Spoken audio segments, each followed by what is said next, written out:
everyone, welcome back. It's Moe, aka Swedish Whiskey Girl. Today we are here with Ensō. I think that's how you say it. It's a Japanese whiskey. This is a 40% ABV. It has been matured in pot stills. Nope. It's been distilled in pot stills and matured in American oak. It is a lightly peated whiskey and it is from the distillery, or it's blended in what's it called? Kyokawa in Japan. I don't know what whiskies go into this. As some of you might already know, there's a big change happening to the laws surrounding Japanese whiskey lately, so that previously you can use basically whiskey from kind of anywhere and still call it Japanese whiskey. And this is a blended whiskey, and yeah, I'm not really sure where the whiskey's coming from, but Ensō means circle or cycle, and I think they say on the back of it that it stands for the fusion between the traditional and the modern way of creating high quality Japanese whiskey. So I am really curious to try it, so let's start by having a look on the nose. Oh, and before I forget, retails at £56, I believe.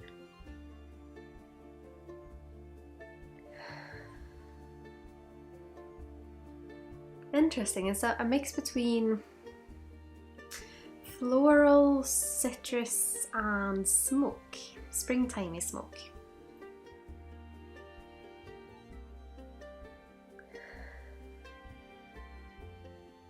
It's quite funny when Cody tries something that is lightly peated. He's sometimes like, what are you? What do you want to be? Either you're peated or you're not. And I can kind of see why, because I mean, there's a lot of lightly peated whiskies that I like, but it's so difficult to approach them somehow. Because sometimes the peat in this feels quite ashy and light, but then you also have the floral notes and the citrus, which almost seems like a strange combination, even though they're quite nice on their own. Now I feel like the fruit's coming out more with that kind of, it's lemon, I think, primarily.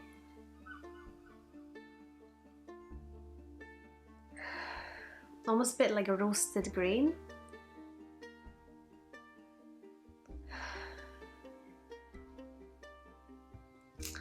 I don't know if it is because when something is heavily peated, you know you're getting smoke. And if something's unpeated, you know you're not getting smoke, you're getting other characters. But when it's lightly peated, you have the combination of the both in a much more equal level, which is almost strange because sometimes you have these aromas that you feel wouldn't go well with smoke. And it just confuses my nose sometimes. But let's have a little taste, kanpai.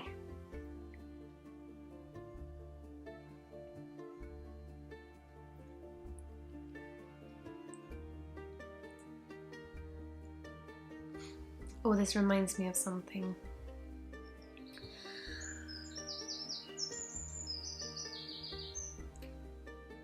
Oh, I know what it reminds me of. It's the Fisherman Friend. What are they called? Like are they throat sweets? The originals. How to explain that? It's like almost a bit licoricey, but also minty, and yeah, it's mint and ash. Not ash, but mint and almost licorice blending together. Not on the nose at all, but on the palate, that's the first impression.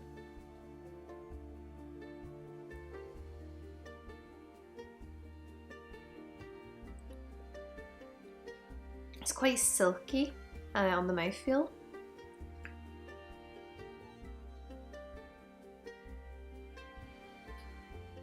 Yeah, it's like those throat sweets because they kind of leave you feeling quite fresh, but yeah, I think that the peat just shows up in a different way compared to the nose and the palate. Now when you got used to it, the nose isn't as kind of strange anymore. But the palate, I can't explain it in another way but that Fisherman Friend original throat sweets. I really like them. My dad always had them in his car, so every time he used to drive anywhere, he always got a Fisherman Friend. So I really like them. That was quite foresty on the nose. I need to drink more lightly peated spirit just to kind of get used to it.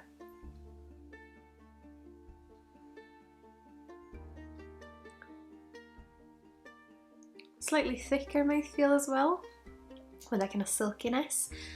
It's very fresh, like that minty note definitely makes it feel really fresh. The finish isn't too long. I know some people have recommended having this in a highball, and I also got, with this pack that I was sent, I also got these little glasses and some glass straws, so maybe I need to try and make a highball with it. I can imagine it being quite fresh, and yeah, maybe that minty thing will come through as well.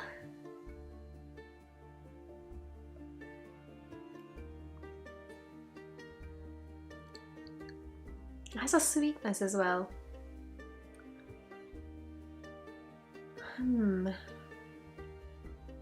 It's not as citrusy on the palate, still quite lemony on the nose. On the palate it just has something different.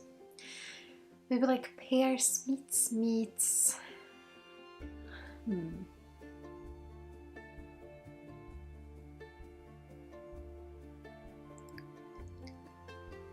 The sweetness is really nice, and I think I like it the more I sip it, which tends to be the case with some whiskies, but I liked the palate from the first sip, and I think there's a lot of things going on in it. The nose I wasn't too sure about, just because that lightly peated thing isn't what you're used to, or what I'm used to. But now that I'm used to it, I wouldn't say I mind the nose either. Yeah, quite like vanilla, pear candy, maybe some orange in there as well, or plums.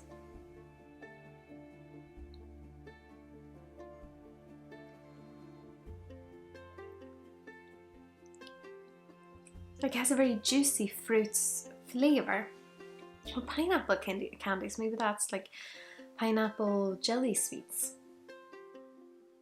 It's quite chewy in a way. It's like, yeah, it has like a juicy core. I don't think I noticed the peat so much anymore, but it's maybe on the outskirts of it. Now it's more that fruitiness coming through, and the fisherman friend character is maybe like just surrounding it in the edges. That was a nice whiskey experience. It's kind of like when you try something and you're not really sure what way it's gonna go, and then you drink more and more of it, and you kind of get used to it in a way that just brings out more of the underlying characters.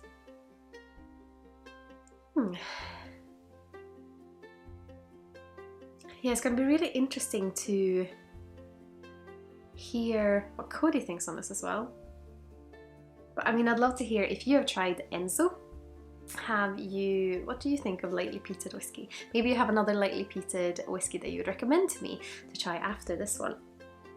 I mean, I'd love to hear your thoughts, so please put them in the comments here below. And of course, if you like the channel and you'd like to support me, I'd be absolutely over the moon if you would consider using my affiliate links the next time you're shopping with either Master Malt, the Whisky Exchange, or the Scotch Malt Whisky Society.